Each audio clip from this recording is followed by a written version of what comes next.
Hello, I'm Chrissy Seaton and thank you for visiting my YouTube channel. As a Noahide, are we obligated to give Tzedakah? Yes, we are obligated. However, we are not commanded to give Tzedakah as the Jews are commanded to do so.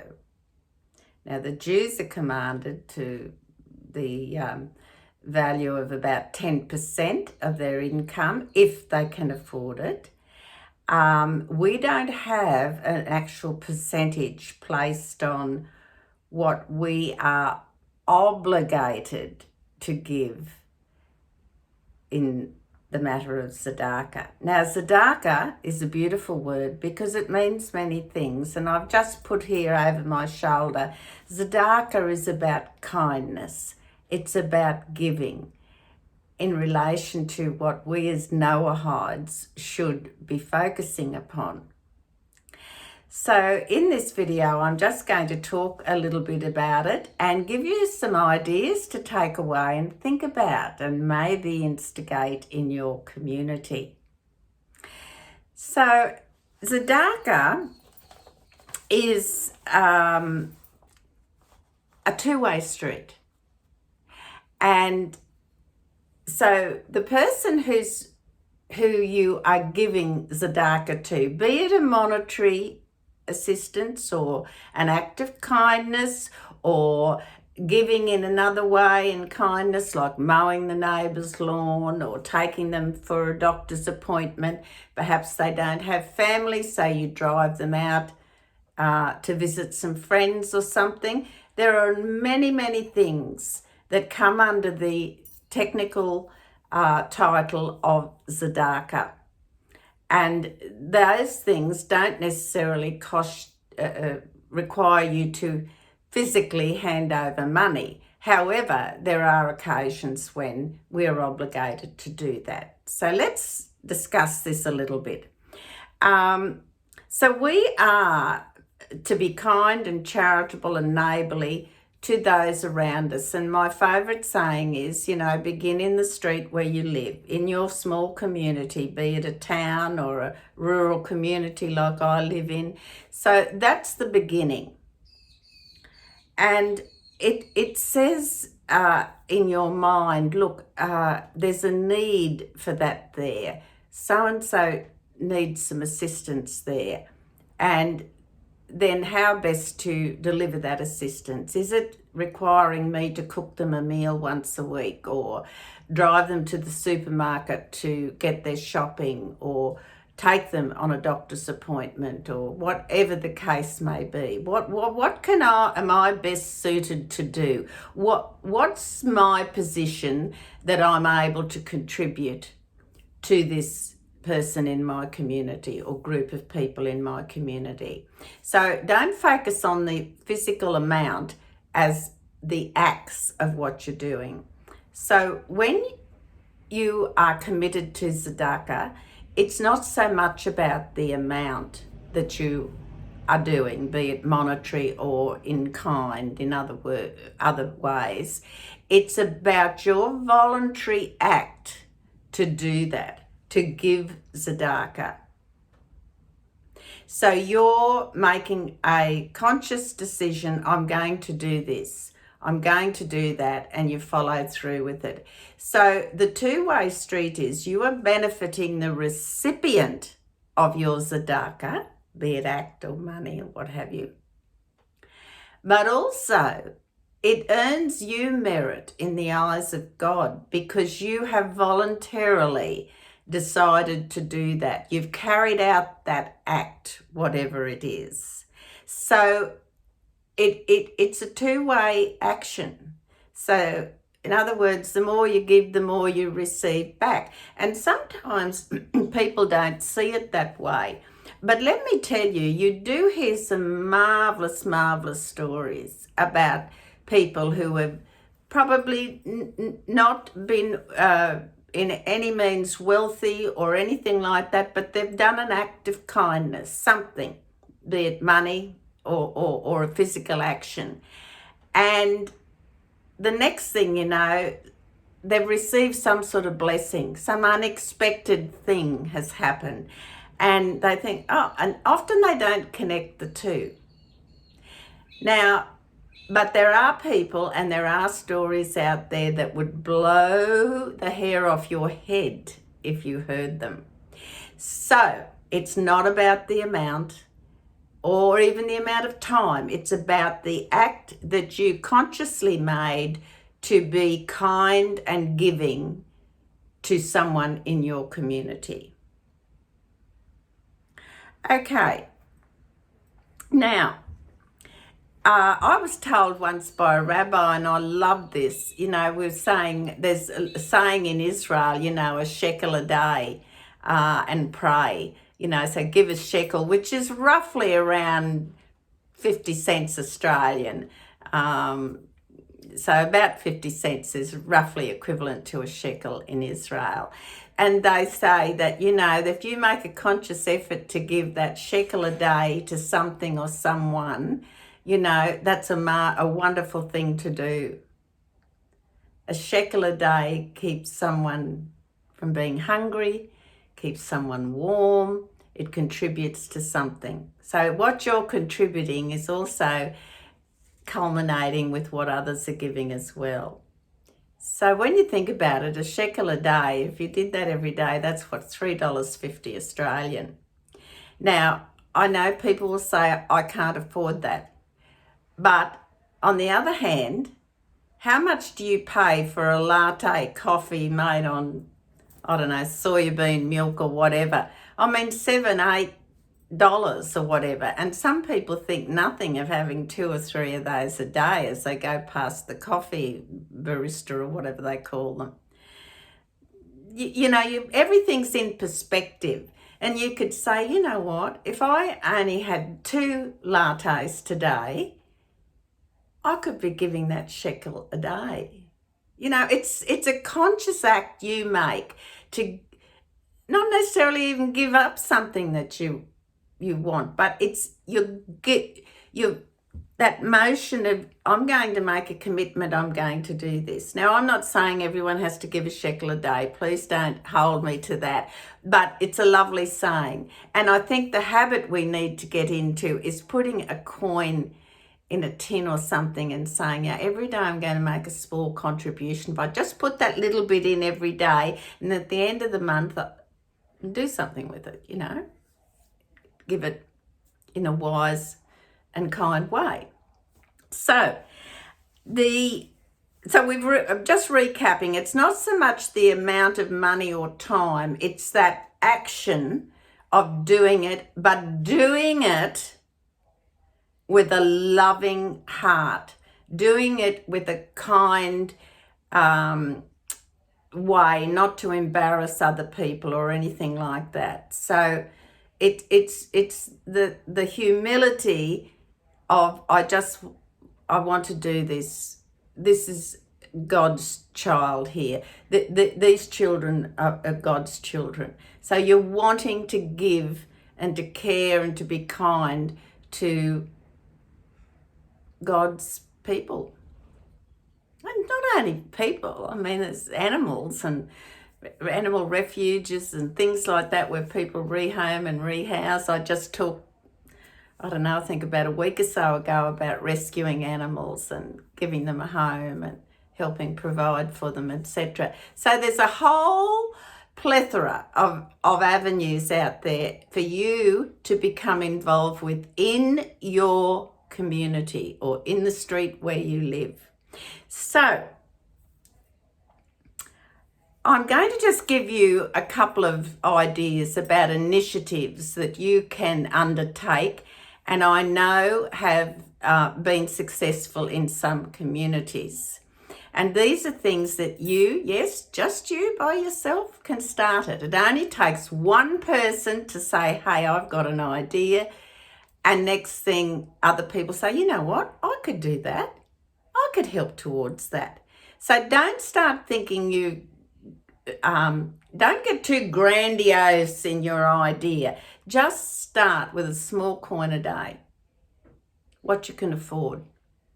You're not expected to give away what you can't afford. So it might be your time, or cooking a meal for someone, or mowing the neighbour's lawn, or picking their kids up from school, something like that. It's all part of tzedakah. So we can't really say, oh, look, I don't know what I could do to make a difference. Your smile makes a difference. Your kind words make a difference to people. That's a form of tzedakah. Respecting people. So this is one of my favourite initiatives. I love this idea. And this is most small rural communities, or any cities as well, but we'll have in Australia we call them a public primary school, which is, they're not high school. These are from year 1 class up to when they go on to high school, which is about year 7, I think, now in Australia. And so this is young kids, small kids. Now, as you know, every country has some sort of, rural area does have some sort of a primary school, be it small and humble sometimes. But they all usually have some sort of a tuck shop day. It's a fundraiser as well, or other things like that. Now, on top of that, you will often have little children, and this is sadly in a country like Australia, this is happening. And I've heard this from school teachers, so this is just not my idea. We still, in Australia, have some children coming to school without lunch. Probably haven't had breakfast. Now, I know there's some schools in other countries that there's breakfast served every morning. But I'm just talking the small things you can do. What I would suggest that you make an appointment to see that school principal and say, I want to set up a tzedakah, briefly explain what it's about, give them a little definition of what it is, and say, I want to, my friends and I are going to put money in an envelope. You put it in a tzedakah box, and then if a child comes to school and they've not been given a packed lunch or anything, if you've got a tuck shop, then the child can get a free lunch really from the tuck shop. So nobody's going to be out of pocket about it. It's not like the school teacher's got to pay for it, or the tuck shop's got to bear a loss for giving away a meal. But I think this is a very easy, simple thing to do, and a wonderfully good thing to do. And it is surprising the number of children that come to school hungry. And one can only imagine what they get after school, maybe, all this rubbish food and that. So it's not hard when you think, if you're just thinking in terms of small amounts, that if you lose change, if you and a few friends get together and get a shoebox or something and write tzedakah box or a tin or something and put some coins in it, take it to the headmaster or headmistress and say, look, this is an ongoing thing. We're starting this off, and periodically people will come in with an envelope, and you take your money in an envelope so nobody sees how much you're giving. It's completely, and no name on it, so you could be dropping off for someone else, and just put the money in an envelope, cash, and then so this is to go in the tzedakah lunchbox or the tzedakah box. If you call it the tzedakah box, it won't get mixed up with anything else, because they'll all know at the school what tzedakah means. And you could say, look, once a month, a few of my friends will regularly drop an envelope off, or individuals might. This is not hard to get going, because most of the schools, especially in rural country, small schools, they don't have a big budget. And they would be very, and I can tell you, I know, my sister is a school teacher, is an assistant principal now. She couldn't tell you the amount of times she's put her hand in her pocket and bought a kid lunch. Not begrudgingly, she could afford it, she was able to, but it still astounds some teachers the number of children coming, not necessarily from very, very poor families. These are kids that just come without money or lunch. I know. Stunning, isn't it, to think about it? So that's an initiative you and your friends or elect a spokesperson, go in one day. Don't say, I want to do this. Just have some coin or cash in a little box or a tin and say, look, this is, and write Tzedakah on it. This is an initiative my friends and I and the community are going to continue with. We will periodically come in and top up this Tzedakah box, and it's for lunches for children that don't have anything. Now, you could even extend that and, get a shoebox, put a tin in it for the money, and then put some pencils and felt pens or something like that in it too, especially at the beginning of the year, because there's a lot of kids start the year without what they need. It's an endless thing, but it's an open doorway where a child has to have something to eat. Teachers, I know, still put their hands in their pocket, but you know what? That's something we can do as Noahides in our community. We can say, no, hang on, we can do that. It takes a whole, what they say, a village to rear a child. So look after the people in your community. Make sure the kiddies coming to school have got lunch. And if they haven't, then there's some money there that it's not going to, no one's going to be out of pocket by that, because they'll be able to take the child down, teacher will use the money out of the Tzedakah box. It's a brilliant idea. So please take my advice and initiate that. I'd love to hear anyone that's done that or already doing it. I think it's just so easy. Put a few coins in an envelope. Most people can afford that, and they haven't got to do it like a commitment. It's just when I can, and then they drop it in, and sooner or later everyone's going to see this Tzedakah envelope, and it'll spread. The information will spread, and it's a wonderful way also to showcase what Noahides do, apart from the fact that you are doing it personally from your heart. So that's something you can do. Now, also, another thing that is a great idea, I know in my little rural town, there's 2 or 3 old gentlemen I see. They're difficult to manage because they do have some mental health issues, and they just kind of hang around the streets, and they're unkempt, and everyone just walks past them.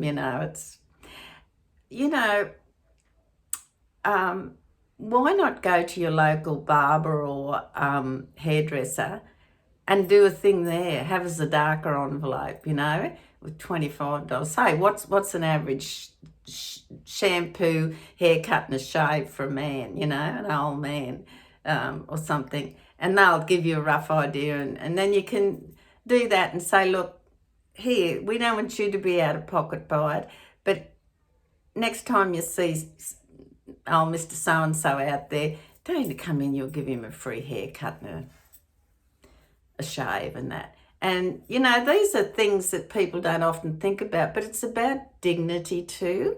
It's about, those people don't necessarily want to look like that or be like that, but they're not able to get themselves or initiate themselves, and often don't have the money. So that's an idea. Another idea is, and I think I've spoken about this in a previous video, about approaching your local food store, your independent, I'm talking about your little independent shops and businesses in a small community. And, we have a shop called Drake's. It's sort of like IGA. It's an independent kind of chain of grocery stores in smaller towns, and go and approach them, and you could have a Tzedakah envelope or a Tzedakah box there if you choose to, and say, look, my friends and I, a group of us, we're going to just put, some money in there, and if you know of someone, I know this has been done, that if you've got a customer that is struggling for whatever reasons, at least that might pay for their bread, their milk and some fresh fruit or veggies or something, you know. We'll keep topping it up when we can, but it's your, because once the thing about is when we give tzedakah too, we can't make all the rules about how it's used either. We've got to pass that money on to someone we trust that will then be in a better position to judge who is in need of this. Now, I know this has worked before in a community where a pensioner grandmother had heaps of little grandkids she often had all the time from dysfunctional relationships. She used to struggle, and that the actual shop itself, staff, got this thing going, and they used to every now and then, you know, pay for part of her groceries or something because she really needed them, you know, and really needed that help. So there are so many kind and respectful and dignified ways that you can help people without you actually going out and personally handing it. You know, think about those things that I've mentioned to you, you know, about your school tzedakah box for school lunches, about your local hairdresser maybe. If you know her, she might do that, you know, or look at your local food store, independent. And also it brings some credibility to the people that are doing that act too. You know, the school gets thinking, well, you know, they get the kid a lunch, you know. The hairdresser, they'll say, you know what, she shampoos and haircuts Mr. So-and-so's hair, and, you know, like, so, and then the same in the food shop. They're saying, you know, so they don't have to know who this came from. They just, so it brings also merit and credit to the businesses or the other individuals who are doing this. So it goes in a circular motion. So, you know, that 1 shekel that you give, or that 20-cent piece you give, or whatever, it travels through lots of phases that you're not even aware of. But also remember, it's two-way. So what you give, be it your time, your kindness, your car, or money or whatever, it also is a merit for you when you give it in the right heart, in a respectful manner, in a kind manner. You're not actually thinking about the reward you're getting. You're thinking about what you can do to make some people's lives in your community better, more dignified, more joyous, what have you. So please think about that. Think about getting together with a couple of friends, and it'll snowball. It will snowball. And you will find that, you know, if you went and asked someone to donate $20, there's a lot of people don't have at the end of the week that have got lots of children of their own and that don't have a spare 20. But if you said, look, just put your, you know, every 5 cent helps. Make a commitment to yourself that you're going to give 20 cents a week or something like that. Don't make it a big amount. Don't start setting goals and targets, you know, in advance. It will snowball of its own accord if it is God's will. And you can tell all your friends about it, you know, and they might say, oh, I'll give you some money you can toss in there, and they probably don't even have children at the school. So please take very seriously this idea of tzedakah, because it is important. And I know there's a lot of you that would be doing this in one form or another and haven't thought about what a wonderful two-way street it is. It's good for you, but it's certainly good for the recipient of your kindness, your charity, or your money, whatever it is you're doing. So it is all about that decision you're making to contribute to somebody else's welfare or needs. That's what it is. From the heart. It's that, I want to do this. I think I can do this. I'm going to start doing this. I'll give it a go. Don't set yourself unrealistic goals, because then sometimes it's hard to keep that momentum up. But start small, just in small, conscious ways, and you will be surprised when you start giving in your community, that little bit of your time or that little bit of your money, your kindness, just your thoughtfulness, giving someone a lift home from the supermarket, something like that. You'd be surprised how that grows. And you know, what we give out, we get back in one form or another. So please, everybody, do think about that, especially the school lunchbox, Tzedakah box. And if you call it Tzedakah and explain what it is to the school principal or whoever's in charge of that sort of thing, they'll know, so that everyone can just put Tzedakah on the envelope, drop it in, everyone will know what it's for, and that nobody's money's counted. No, you know, there's no need for receipts or anything like that. You give it in trust, and Hashem takes care of the rest. He chooses the right people to make the right decision where your charity goes to. Thank you for watching this video. Please remember to like and subscribe. And in the meantime, I want you to go out there and brainstorm about Tzedakah in your community. Please take care, and God bless you.